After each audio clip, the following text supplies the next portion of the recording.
Nusantara bangun Candi Borobudur atau Prambanan. Balawi bangun makam palsu. Cari menantu, pertama yang dilihat solehnya dulu. Jangan kayanya dulu. Kalau sudah soleh, insya Allah kaya raya. Kalau tidak kaya di dunia, kaya di akhirat. Alhamdulillah. Itu makna kufu yang paling bisa dilihat hari ini adalah takwa. Kufu itu bagi kita orang Jawa tidak melihat, oh dia dari suku mana, tidak. Tapi dilihat dari takwa. Beda dengan Baklawi. Kalau Baklawi, kalau dia punya anak Baklawiyah, dia tidak boleh Baklawiyah ini menikah dengan selain Baklawi. Tahu Baklawi? Itu yang dipanggil Kabib itu. Tuh yang dipanggil Kabib namanya Baklawi. Kalau dia punya anak perempuannya tidak boleh nikah dengan selain Kabib, dengan selain Baklawi. Untuk apa? Katanya menjaga kafaah. Ini yang tidak diajarkan dalam agama Kenapa katanya dia itu tidak boleh perempuannya dinikahkan? Perempuannya tinggi. Diguyup pitik. Katanya orang Jawa kastanya rendah. Kasta rendah dari mana? Kita bisa membikin Borobudur, betul tidak? Kita bisa membikin Prambanan. Leluhur kita itu raja-raja besar yang menguasai Asia Tenggara. Brunei dikuasai oleh orang Grobogan zaman dulu. Malaysia dikuasai oleh orang Grobogan. Thailand, Selatan, Singapura, seluruh Nusantara dikuasai oleh keberanian prajurit-prajurit Majapahit.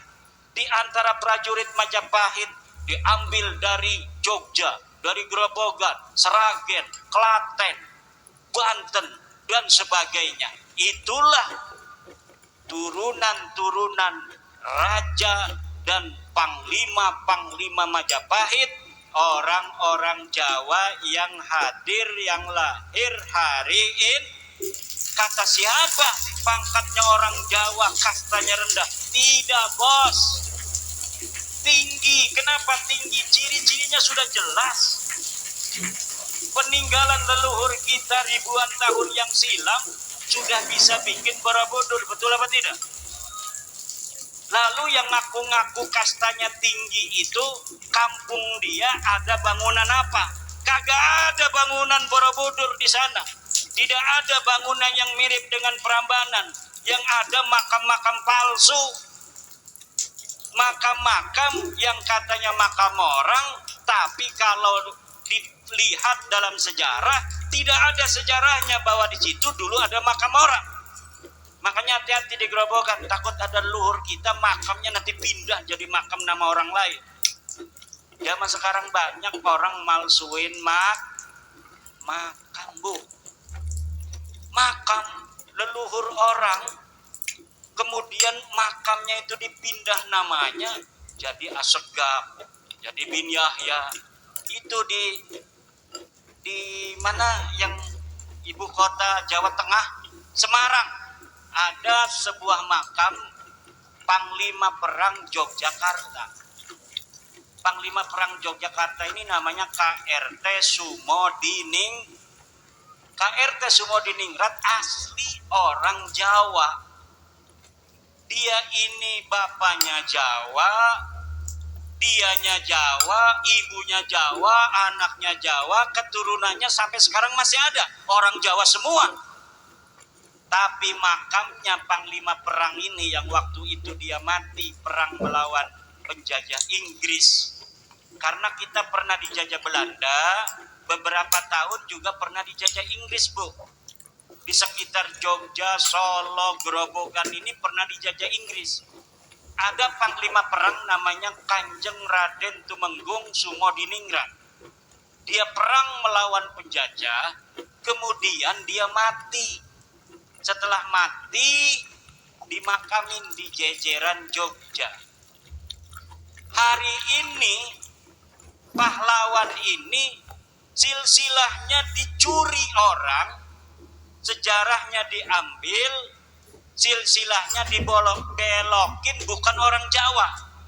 Katanya dia orang berasal dari Yaman, Balawi katanya. Padahal dia asli orang Jogja, dia asli orang Jawa. Apa maksudnya itu? Mengambil-ngambil tokoh yang dia asli daripada pahlawan Jawa, tapi kemudian ketika dia mati dalam membela orang Jawa, akhirnya sekarang jadi orang Yaman. Aneh apa tidak? Aneh. Ini yang harus diperhatikan. Kalau kita hari ini tidak peduli terhadap sejarah kita yang dibelok-belokkan itu, nanti anak cucu kita nyangka kita ini orang Jawa nggak punya pahlawan. Leluhur kita orang-orang yang pecundang semua, nggak ada yang berani mati, nggak ada yang berani perang melawan penjajah. Kenapa? Buktinya itu yang jadi pahlawan, jadi ulama besar semuanya dari Yaman. Lah orang Grobogannya mana? Orang Seragennya mana? Orang Wonogirinya mana? Orang Karanganyarnya mana? Orang Solonya mana? Kagak ada. Padahal yang mati jadi pahlawan itu sudah nyata asli orang Grobogan, sudah nyata asli orang Seragen, sudah nyata asli orang Jogja. Tetapi karena orang Grobogan, orang Jogjanya ini enggak peduli sama makam leluhur, sejarahnya dirubah di Wikipedia diam saja, maka 50 tahun yang akan datang anak cucu kita sudah tidak lagi mengenal bahwa ada pahlawan dari orang asli Grobogan, ada pahlawan dari orang asli Karanganyar, ada pahlawan dari orang asli Boyolali, ada pahlawan dari Jogja. Tidak lagi mengenal. Kenapa? Karena yang jadi pahlawan buktinya makamnya semuanya marganya bukan marga Jawa. Namanya Sumodiningrat, tetapi bin Yahya. Masa iya namanya Sumodiningrat dia bin Yahya? Di mobil saya dari Seragen tadi itu disuruh mampir, diminta mampir oleh Gus Kodri. Kita dikasih makan. Enak sekali makanannya di resto. Apa namanya? Sukarasa, Masya Allah. Baru itu saya makan ikan enak sekali. Ibu pengen? Beli besok. Jangan gratis kayak saya. Di resto Sukarasa. Dari resto Sukarasa masuk mobil. Ada yang ngebel, katanya, dan kata santri saya, Abah ini ada orang Panjalu ngebel, katanya pengen bicara, sudah ngebel tidak diangkat-angkat sama Abah. Mungkin saya lagi sibuk atau lagi ngajar ngaji. Kalau lagi ngajar ngaji saya nggak angkat telepon presiden kayak apa kayak, nggak saya angkat, kecuali ketua PWNU, ketua PBNU saya angkat. Kalau ketua NU itu. Tapi kalau presiden saya biarin aja. Kenapa? Karena memang presiden nggak pernah nelpon saya. Tapi kalau ketua PW saya langsung angkat karena pimpinan saya, wa ulil amri minkum atiullaha wa atiur rasul wa ulil amri minkum. Ulil amri saya di NU adalah ketua PWNU karena saya Wakil Katib Suriah PWNU Banten. Ulil amri saya di PBNU, ketua PBNU, karena saya adalah anggota lembaga Bahsul Masail, pengurus besar Nahdlatul Ulama. Jadi hari-hari ini banyak makam-makam dibelokkan. Tadi itu orang Panjalu ngebel, Kiai saya mohon bantuan, ada tokoh Sunda yang sekarang jadi Baklawi, mohon pengurus perjuangan Wali Songo Indonesia untuk membantu pelurusan sejarah yang ada di Panjalu. Nyahon teu Panjalu ye. Eta di Ciamis aya panjarahan ngaranna Panjarahan Panjalu. Katanya sekarang sudah dihabibkan, sudah dibaklawikan. Mohon katanya ini karena ini berkaitan dengan sejarah. Sedangkan sejarahnya sudah jelas, ini kakek kami, buyut kami orang Sunda asli, keturunan daripada raja-raja Sunda. Tapi sekarang kenapa jadi bin Yahya? Mohon kami tidak berdaya katanya. Perjuangan Wali Songo Indonesia lah harapan kami untuk bisa meluruskan makam-makam yang sudah dibelokkan. Insya Allah kata saya Kang, nanti setelah saya pulang dari Jawa Tengah, nanti saya akan koordinasikan dengan pengurus perjuangan Wali Songo Indonesia di Jawa Barat. Ini Bu, ada organisasi namanya PWI, apa? Perjuangan Wali Songo Indonesia. Punya tentara namanya Laskar Sabilillah. Apa namanya? Semuanya anggotanya orang NU. Kalau kita pakai nama Banser, pakai nama Pagar Nusa, ini terlalu organisatoris, koordinasinya lama. Maka orang NU yang sudah tercerahkan ini untuk meluruskan sejarah pendiri NU, sejarah kiai-kiai Jawa, kiai-kiai Nusantara, membikin sebuah organisasi namanya Perjuangan Wali Songo Indonesia. Laskarnya namanya Laskar Sabilillah. Ketuanya dan panglima tertingginya cucu daripada panglima tertinggi Hizbullah yang diangkat oleh Mbah Hasyim Asy'ari. Tahun 45-46 Surabaya, 45 ya, Surabaya perang. Dari golongan santri, panglima perangnya namanya Kiai Abbas dari Cirebon. Dia murid Mbah Hasyim Asy'ari. Nah sekarang cucunya ini yang menjadi panglima tertinggi Laskar Sabilillah. Jadi kakeknya dulu panglima Laskar Sabilillah waktu perang melawan sekutu. Sekarang cucunya kembali menjadi panglima Laskar Sabilillah. Anggotanya kebanyakan Banser dengan Pagar Nusa. Banser dan Pagar Nusa. Tetapi kalau jadi PWI pakai bajunya Laskar Sabilillah. Untuk apa? Kita perlu mobilisasi, koordinasi. Perjuangan itu kalau sendiri-sendiri, Bu, ini akan berat. Perjuangan itu kalau sendiri-sendiri berat. Kenapa? Apalagi wilayahnya se-Indonesia begini. Dari Sabang sampai Merauke. Ini berjajar pulau-pulau. Dari mulai Pulau Sumatera, dikelilingi pulau-pulau kecil yang ribuan banyaknya. Pulau Kalimantan, dikelilingi pulau-pulau kecil yang juga ribuan jumlahnya. Begitu pula Pulau Jawa. Pulau kita ini bapak-bapak ibu-ibu ada 17.000 pulau. Pulau di Indonesia ini ada 17.000 pulau. Kalau kita ngelihat peta, kelihatannya cuma ada Jawa, cuma ada Sumatera, cuma ada Kalimantan, Sulawesi, Maluku, Papua, NTT, Bali.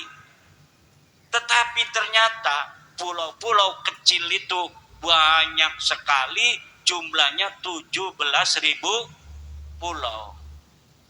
Maka perlu adanya organisasi bersama oleh para warga Nahdliyin, tetapi tidak membuat sibuk Nahdlatul Ulama, karena Nahdlatul Ulama itu banyak tugasnya.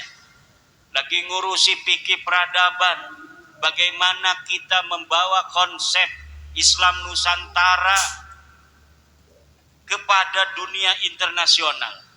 Karena dunia internasional hari ini di negara-negara yang penduduknya Islam itu masih perang, Bu. Bu, ibu di sini dagang bakso enak. Nggih. Bertani enak. Dagang enak. Pengajian enak. Jalan sendiri aja ibu-ibu pakai tas, pakai baju muslimat enggak takut. Tapi di Yaman sekarang lagi perang lawan Amerika, dipimpin oleh turunan Nabi asli dari suku Az-Zaidi, dari suku keturunan daripada Imam Zaid. Kemudian di Iran perang sama Israel, nggak enak tidur, baru ngaji Bismillahirrahmanirrahim, Yasin, tutup lagi. Kita tinggal mau ngaji 1 juz, nggak ada yang ganggu, betul? Mau 2 juz nggak ada yang ganggu, 3 juz nggak ada yang ganggu. Mau jadi wali thariqah, la ilaha illallah, la ilaha illallah, la ilaha illallah, la ilaha illallah. Nah itu gayanya Sadiliyah. Kalau Qadiriyah, la ilaha illallah, la ilaha. Beda-beda itu. Ada yang diem aja, pikir dia luar biasa, munajatnya pada Allah, hadir hatinya kepada Allah, diem aja, gak taunya tidur. Ngeriung tahu-tahu berkat lagi dibagi aja. Kenapa katanya gak baca la ilaha illallah? Bukan gak baca, kamu tidur. Ibu bapak hadirin ma'asyiral muslimin rahimakumullah. Selain daripada kita adanya perjuangan Wali Songo Indonesia, insya Allah yang hadir ini dapat barokah semua dari Wali Songo. Yang Islamin kita ini, Bu, Wali Songo. Wali Songo itu para wali-wali yang bijaksana. Wali-wali yang walaupun dia keturunan Nabi tidak pernah ngaku-ngaku turunan Nabi. Betul? Anak cucunya padahal turunan Nabi, tapi nggak pernah ngomong-ngomong dia turunan Nabi. Akhirnya masyarakat merasa nyaman. Kalau dia lagi nggak berakhlak, ya ditegur sama masyarakat. Betul nggak? Walaupun dia gus, walaupun dia anak kiai, kalau dia ini nggak baik, ini masyarakat berani negor. Kenapa? Karena memang ajaran para kiai kita ajaran kesetaraan, ajaran egaliter, sesuai dengan ajaran Islam. Inna akramakum indallahi atqakum. Sesungguhnya orang yang paling mulia di antara kalian adalah orang yang paling bertakwa. Siapa saja dia, mau sholat 5 waktu, mau puasa Ramadan, punya duit dia zakat, punya duit dia berangkat haji, maka dialah orang yang bertakwa. Kalau dia orang bertakwa, dialah orang yang paling mulia. Walaupun dia bukan anak kiai, dia bukan gus, dia bukan turunan raja, dia bukan turunan Ken Arok, dia bukan turunan Prabu. Tapi kalau dia mau sujud pada Allah, dia bertakwa, dialah orang yang mulia. Walaupun silsilahnya mentereng, bin Kiai Anu, bin Kiai Anu, bin Kiai Anu, bin Sunan Anu, bin Sunan Anu, bin Rasulullah. Tapi kalau dia tidak sholat, dia tidak mau ngaji, dia goblok kayak kebo. Nggak perlu kita ngormatin dia. Dia salah, nyelentik kita, tempeleng. Betul apa tidak? Ini ajaran yang diajarkan oleh leluhur kita. Makanya anak kiai nggak ada yang sombong. Ada yang sombong, tapi kebanyakannya nggak sombong. Bahkan saya lihat anak kiai kadang-kadang lebih tawadhu dari orang lain. Kenapa? Karena itulah ajaran ajaran yang diajarkan oleh leluhur kita, para wali songo, para muassis Nahdlatul Ulama. Maka setiap I love you for